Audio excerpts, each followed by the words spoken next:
Channel को like करें, subscribe करें, साथ ही बेल आइकन को क्लिक करें।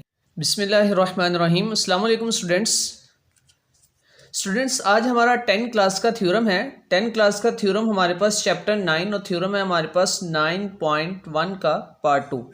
तो स्टूडेंट सेकंड थ्योरम में हम ये देखेंगे कि हमारे पास ये है क्या। तो सबसे पहले आपको स्टेटमेंट का पता होना चाहिए। A straight line draw from the centre of a circle. वो हमें क्या कह रहा है, हमने स्ट्रेट लाइन ड्रॉ करनी है from the centre of a circle, यानी कि सर्कल के सेंटर से हमने स्ट्रेट लाइन ड्रॉ करनी है। टू बाइसेक्ट अ कॉर्ड, और वो जो है वो किसको बाइसेक्ट कर रही है, कॉर्ड को, विच इज़ नॉट डायमीटर, वो डायमीटर नहीं है, इस परपेंडिकुलर टू द कॉर्ड, वो उस कॉर्ड पर क्या है, परपेंडिकुलर। तो स्टूडेंट्स बाज़ बच्चे ये कहते हैं कि सर हमें थ्योरम की जो स्टेटमेंट है वो पता नहीं चलता, हम कंफ्यूज हो जाते हैं, थ्योरम कौन सा लिखना होता है, हम कौन सा लिखाते हैं। तो स्टूडेंट्स थ्योरम करने से पहले आपको स्टेटमेंट को समझना होगा। अगर आपको स्टेटमेंट समझ आ जाएगी तो आप थ्योरम को बहुत अच्छी तरह कर सकते हैं। अब सबसे पहले आपको तीन चीज़ों का पता होना चाहिए कि हमारे पास डायमीटर क्या होता है, टेंजेंट क्या होता है और कॉर्ड क्या होती है। तो स्टूडेंट्स कॉर्ड जो हमारे पास बेसिक होती है वो ये है, सर्कल के दो पॉइंट जो कट करती है और इनको मिलाने से जो हमारे पास बनती है वो होती है कॉर्ड। अब ये ज़रूरी कॉर्ड में ये सेंटर से पास आउट नहीं करनी चाहिए। कॉर्ड किसी भी पॉइंट से ऊपर नीचे, सेंटर से ऊपर या नीचे, दो पॉइंट को, ये देखिए ये पॉइंट ए था मेरे पास और ये है मेरे पास पॉइंट बी, इन दोनों को जब मैंने पॉइंट को मिलाया तो मेरे पास कॉर्ड बनी। और टेंजेंट क्या होता है स्टूडेंट्स, टेंजेंट हमारे पास हमने कहा था कि ये सर्कल को एक पॉइंट पर अगर कट करे लाइन तो उसको हम कहते हैं टेंजेंट। तो ये हमारे पास है टेंजेंट। अब डायमीटर क्या होता है, डायमीटर के लिए हमारे पास ज़रूरी है कि वो कॉर्ड सर्कल के सेंटर से गुजरे, यानी कि जो कॉर्ड सर्कल के सेंटर से गुजरे वो हमारे पास है डायमीटर, और जो सर्कल के सेंटर से ना गुजरे बल्कि किसी और पॉइंट से गुजर जाए ऊपर नीचे सेंटर से, तो वो हमारे पास है कॉर्ड।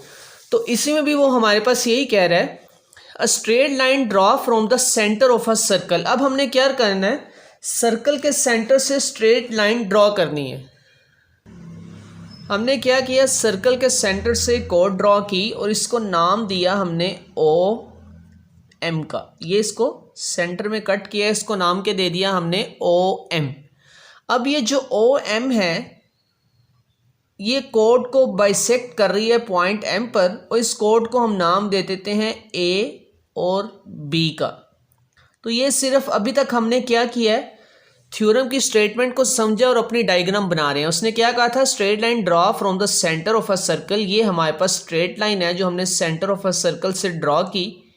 बाइसेक्ट अ कॉर्ड, वो उस कॉर्ड को क्या कर रही है, बाइसेक्ट कर रही है, इस परपेंडिकुलर टू द कॉर्ड, और ये कॉर्ड पर क्या है, परपेंडिकुलर। हमारे पास गिवन क्या था, m is the mid point of any chord. m हमारे पास क्या है, मिड पॉइंट है कॉर्ड ए बी का। m हमारे पास क्या है, मिड पॉइंट है किसका, कॉर्ड ए बी का। Of a circle with centre o, और सर्कल है हमारे पास जिसका सेंटर है o। तो ये था हमारे पास स्टूडेंट गिवन। ये बात याद रखनी चाहिए, गिवन जो है वो इससे पहले वाली जो हमारे पास स्टेटमेंट होती है वो होती है गिवन, और इसके बाद जो होता है वो हमारे पास होता है प्रूफ। तो ये आपको ज़रा स्टेटमेंट से ही पता चलेगा। अब ये देखें, इससे पहले हमारे पास क्या था, गिवन था, और इसके बाद जो हमारे पास है परपेंडिकुलर टू द कॉर्ड, ये हमारे पास है प्रूफ। प्रूफ हमने क्या करना है, ओ एम परपेंडिकुलर है A B, code A B के। ओ एम जो है वो परपेंडिकुलर है कोड ए बी के। तो ये हमने प्रूफ करना है, यानी कि हमने ये प्रूफ कर देना है कि यहाँ पर और यहाँ पर जो एंगल बनेगा वो 90 डिग्री का होगा। तो ये हमारा हो जाएगा प्रूफ। अब हमने कंस्ट्रक्शन क्या की, ये हमने की कंस्ट्रक्शन, हमने क्या किया, join A and B with centre O. हमने ज्वाइन कर दिया ए और बी को विद सेंटर ओ के साथ, ये जो रेड कलर में आपको नजर आ रहा है। तो यहाँ तक हमारे पास डायग्राम क्या हो गई है, मुकम्मल। तो ये आपको पता चल गया होगा गिवन, प्रूफ और कंस्ट्रक्शन का। अब नेक्स्ट हम लिखेंगे स्टेटमेंट क्या है हमारी और उसकी रीज़न लिखेंगे। तो स्टूडेंट्स अगर गौर करें, इसमें हमारे पास दो ट्राइंगल बन रही हैं। दो ट्राइंगल कौन कौन सी हैं, एक ट्राइंगल हमारे पास है, दो ट्राइंगल बन रही हैं। एक ट्राइंगल हमारे पास है ओ एम बी, जो कि हमारे पास ये बन रही है ओ एम बी। एक ट्राइंगल ये है, ये मैंने इधर इसको वाजे करके लिखा है। और दूसरी ट्राइंगल हमारे पास क्या है, OMA, ये हमारे पास है सेकंड ट्राइंगल। तो अब हमने क्या लिखा यहाँ पर, in triangle OAM correspondence to triangle OBM, ये हमारे पास थी स्टेटमेंट। अब नेक्स्ट अगर गौर करें तो हमने कंस्ट्रक्शन क्या किया था, ज्वाइन किया था O को A के साथ और O को B के साथ। तो हम यहाँ पर लिखेंगे मैयर OA, यहाँ पर हम लिखेंगे मैयर OA इक्वल है किसके, मैयर OB के। तो ये हमारे पास क्या है, रेडियाई ऑफ सेम सर्कल, ये हमारे पास है रेडियाई।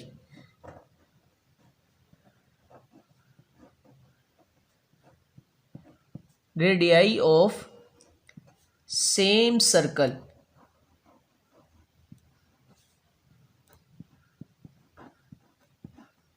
OA और OB हमारे पास क्या है, रेडियाई हैं किसकी, सेम सर्कल की। अब नेक्स्ट अब हम क्या करेंगे, नेक्स्ट अगर गौर करें AM और BM ये हमारे पास था गिवन, क्यों, हमने कहा था M is the mid point of AB। तो यहां पर हम लिखेंगे मैयर AM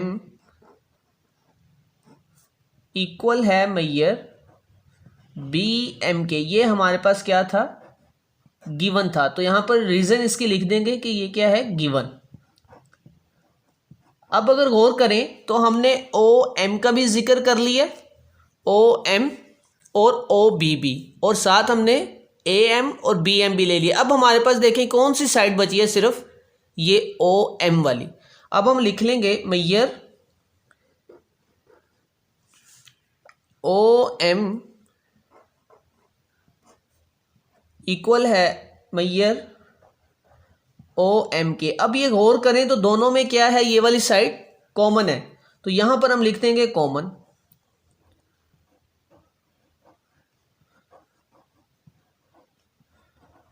ये हमारे पास क्या है, common. Maihar OM Maihar OBM ये दोनों में क्या थी, कॉमन। अब स्टूडेंट्स अगर गौर करें हमने किया क्या है, बेसिक हमने ये किया है कि पहले हमने कहा ट्राइंगल की जो साइड है OA और OB, यानी कि ये OB, इसका जिक्र किया हमने, ये किसके इक्वल है, OA के। इसको पहले इक्वल किया, पहले हमने इनको कहा ये इक्वल है। उसके बाद हमने क्या कहा कि AM भी क्या है, AM इक्वल है किसके, BM के, दूसरी साइड, ये सेकंड साइड। और थर्ड साइड हमने क्या कहा कि OM, ये थर्ड साइड भी हमने कहा इक्वल है। अब एक ट्राइंगल की अगर तीनों साइड इक्वल हैं तो हम कह सकते हैं कि दोनों ट्राइंगल भी हमारे पास क्या होंगी, इक्वल। तो यहां पर हम लिखेंगे ट्राइंगल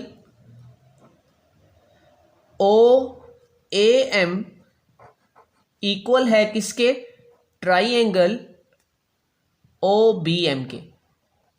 और ये हमारे पास क्या है, triple S postulate, side side side, concurrent है किसके, साइड साइड साइड के, यानी कि एक ट्राइंगल की तीनों साइड दूसरी ट्राइंगल की तीनों साइड के इक्वल हैं।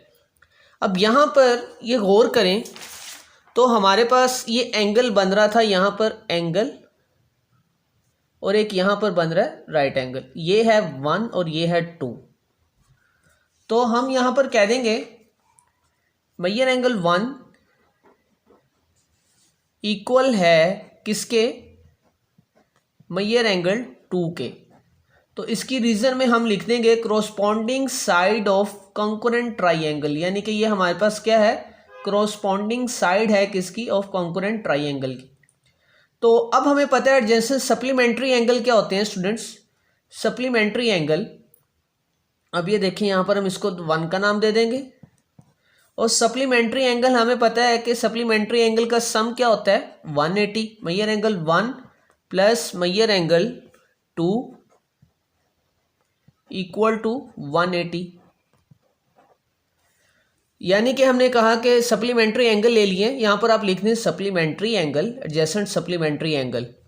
अब Maihar angle 1 plus measure angle 2, अब ये देखें ये स्ट्रेट लाइन बन रही है हमारे पास, तो स्ट्रेट लाइन का सम क्या होता है, 180। तो हम यहां पर कह देंगे measure angle 1 plus measure angle 2 is equal to 180। अब अगर दो एंगल 180 हैं तो हम कह देंगे कि जो एक एंगल है वो कितने का होगा, यहां से स्टेटमेंट 1 और 2 के कंडीशन से measure angle 1 is equal to measure angle 2। ये हमारे पास क्या हो गया 90 degree. Measure angle 1 equal to measure angle 2, ये हमारे पास हो गया 90 डिग्री, यानी कि मेजर एंगल 1 भी 90 का, ये देखें 90 प्लस 90 तो 180। तो हम कह देंगे मेजर एंगल 1 जो है वो भी 90 डिग्री का है, मेजर एंगल 2 भी 90 डिग्री का है। जब एक एंगल 90 डिग्री का है वो हमें पता है क्या होता है परपेंडिकुलर फ्रॉम 1 एंड 2। तो हम यहाँ पर कह देंगे OM परपेंडिकुलर है किसके AB के। तो ये था स्टूडेंट्स हमारे पास थ्योरम 2 10 क्लास का। तो उम्मीद है आपको बहुत अच्छी तरह समझ आ गई होगी, मैंने पूरे स्टेप वाइज आपको समझाया है। तो इसी तरह जो भी थ्योरम आपके पास हो आप उसको पहले कंडीशन को, उसकी जो स्टेटमेंट है उसको समझें। जब आपको स्टेटमेंट समझ लग जाएगी तो वो थ्योरम आप इजीली सॉल्व कर सकते हैं।